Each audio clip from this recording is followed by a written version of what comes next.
The chain on the back of the shirt came apart. Immediately, Jaren's fair back was exposed. Jaren couldn't do anything because his hands, feet and face were tied. Except for shedding tears. A black coat up to the feet, black socks on his hands, a mask on his face and a tall hat on his head. There is no way to understand who is doing this to Jaren. After a while, Achar put a needle in Jaren's back. Immediately, the back was cut and started to bleed.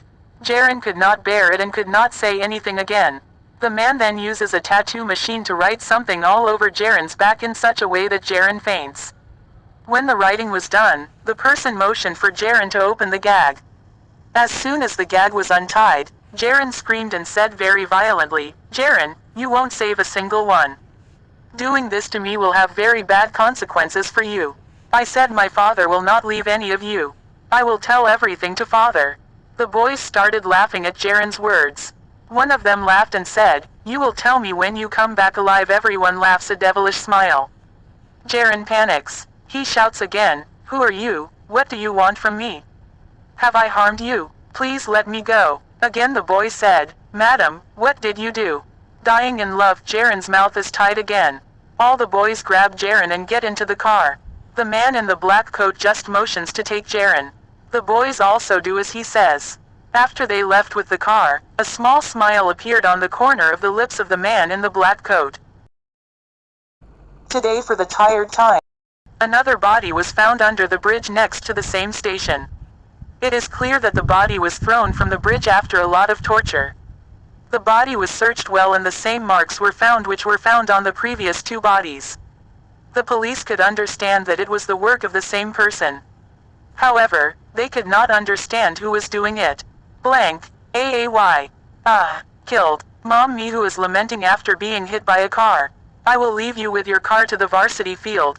He was killing me. You need to be killed, that bastard, get out of the car." No one got out of the car even after hearing Mahu's words. Then the car took a little back and passed Mahu's side. Mahu's brain got stuck in this. On reaching the canteen, Mihu found Titha, Pias, Cheti, Vipul all sitting and chatting. Seeing them chatting, Mahu's anger reached the seventh heaven. She went to them and started saying, "Those bastards, each one of them is a monkey. Meanwhile, I am sitting in an accident, and you are chatting. Chetakai, you were right. It doesn't seem like you had an accident. Would you be happy if I was admitted to the hospital? Tithina baby, do you have something we can ask for? You just misunderstood us. Bipul, what are you doing with Mihu?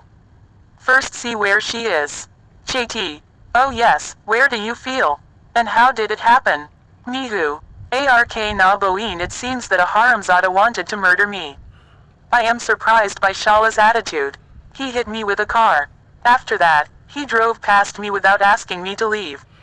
If you can catch Shala, I will give you such a reward so that she will not be forgotten in life." Pias, "Well done. Will you stop now? Come here boss, and say who did this. We will see." Mihu, "Would I have told you if I saw it?" Everyone was surprised and said, "Means, Mihu, hey, the boy didn't come out of the car. And because of the black glass, I couldn't even see who." Pias, "You have done very well. Don't stress. We will find out. And how to give him that doli." Mihu, "Yes." They all started gossiping. In between, Mihu stood from behind. "Excuse me." Everyone except Mihu was surprised to see him who said this.